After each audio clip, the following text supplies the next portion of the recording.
नमस्कार दोस्तों, स्वागत है आप सभी का हमारे YouTube चैनल साहित्य सुधा में। जैसा कि आप सभी जानते हैं कि हम हिंदी विषय से UGC नेट JRF की परीक्षा की तैयारी कर रहे हैं, जिसमें हम यूनिट 10 को क्रमबद्ध ढंग से पूरा कर रहे हैं। इसी क्रम को आगे बढ़ाते हुए आज हम हमारे सिलेबस में लगे हुए यात्रा वृत्तांत को पढ़ेंगे। हमारे सिलेबस में 2 यात्रा वृत्तांत लगे हुए हैं, जिसमें से पहला है राहुल संस्कृतायन जी द्वारा रचित मेरी तिब्बत यात्रा। आज हम इसी को पढ़ेंगे। आज के टॉपिक को शुरू करने से पहले मेरा आपसे अनुरोध है कि यदि आपको मेरी वीडियो अच्छी लगे तो प्लीज़ इसे लाइक, शेयर और सब्सक्राइब करना ना भूलें। वीडियो को पूरा देखें और बेल आइकन को ज़रूर दबाएं ताकि मेरी सभी वीडियो का लिंक आप तक पहुंच जाए। तो चलिए आज के विषय की ओर चलते हैं। मेरी तिब्बत यात्रा को पढ़ने से पूर्व हम यात्रा साहित्य के बारे में थोड़ा जान लेते हैं, क्योंकि अन्य यात्रा वृत्तांतों के बारे में जानना परीक्षा के दृष्टिकोण से अत्यंत उपयोगी है। जैसा कि हम सभी जानते हैं, यात्रा करना तो हम सभी को ही बहुत पसंद है। यात्रा करना तो मनुष्य की एक नैसर्गिक प्रवृत्ति है।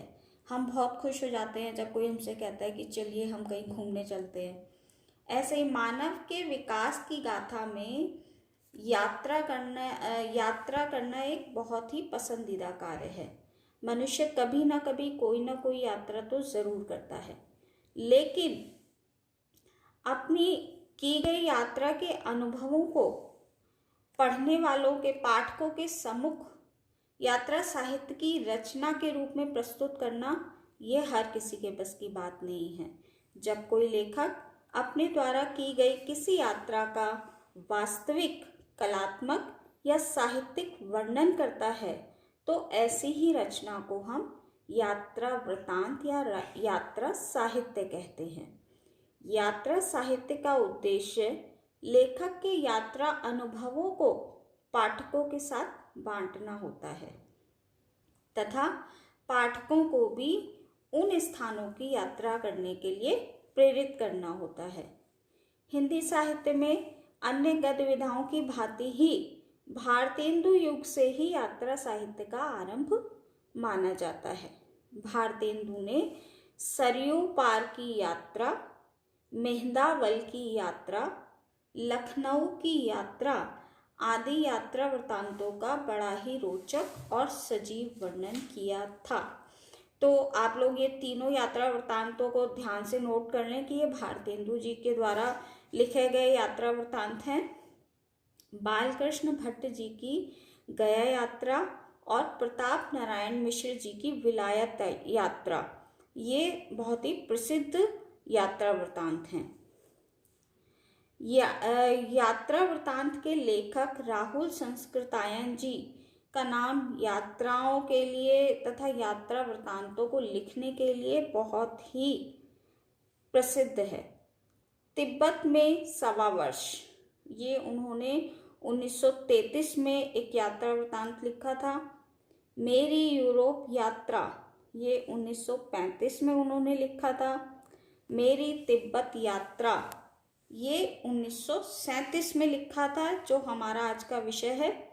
मेरी लद्दाख यात्रा, ये उन्होंने सन 1939 में लिखा था।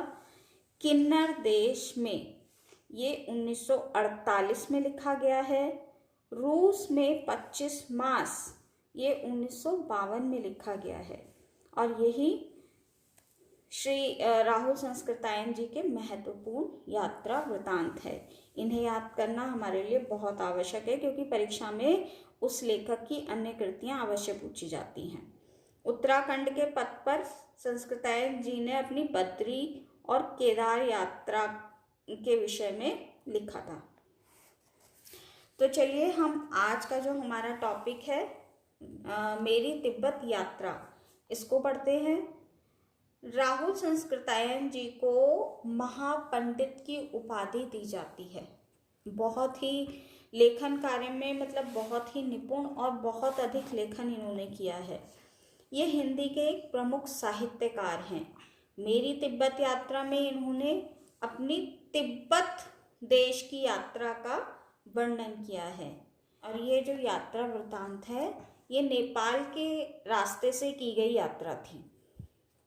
उस समय तिब्बत की यात्रा की अनुमति भारतीयों को नहीं थी, अतः उन्होंने ये जो यात्रा की थी तो ये यात्रा एक भिखारी के छद्म वेश में की थी। वह तिब्बत जाने के लिए भिखारी बनकर गए थे। लेखक ने तिब्बत की यात्रा उस समय की थी जब नेपाल से तिब्बत जाने का केवल एक ही रास्ता था। बहुत मुश्किल रहा होगा उनके लिए उस समय इस यात्रा को अंजाम देना। इस रास्ते पर नेपाल के लोग भी भारत के लोगों के साथ साथ जाते थे। यह रास्ता व्यापारिक और सैनिक रास्ता भी था। इसीलिए यहाँ राहुल संस्कृतायन जी ने इस रास्ते पे एक भिखारी के रूप में यात्रा की थी। तिब्बत में अब तिब्बत की इन्होंने विशेषताएं बताई हैं अपनी यात्रा में कि तिब्बत में जाति पाति और छुआछूत नहीं था, जो कि भारत में बहुत अधिक था। वहाँ की औरतें पर्दा नहीं करती थीं। चोरी की आशंका के कारण भिखारियों को कोई घर में नहीं घुसने देता था।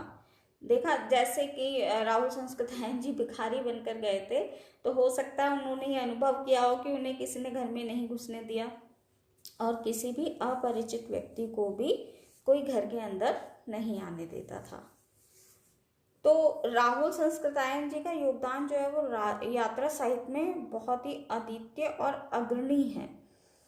मेरी तिब्बत यात्रा में उन्होंने तिब्बत के समाज की उस तिब्बत के समाज की संस्कृति का वर्णन किया है।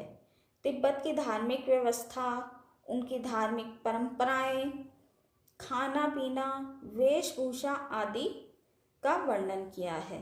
लेखक ने तिब्बती लोगों की कला प्रियता का भी वर्णन किया है और तिब्बत के मंदिरों का भी उन्होंने वर्णन किया है। नारी समाज का वर्णन करते हुए लेखक ने कहा है कि तिब्बत में भिक्षुणियों की संख्या ज़्यादा है, यानी कि जो लेडीज़ थी वहाँ की वो अधिक थी भिखारिन के रूप में, मतलब वहाँ भिक्षुणियाँ ज़्यादा थी। जैसे कि हमने बौद्ध उसमें देखा है कि बौद्ध जो भिक्षु होते थे तिब्बत में, वैसे भी बौद्ध धर्म ज़्यादा प्रचलित है। तो वहाँ जो भिक्षुणियाँ होती थीं तो उनकी संख्या उन्होंने ज़्यादा बताई है।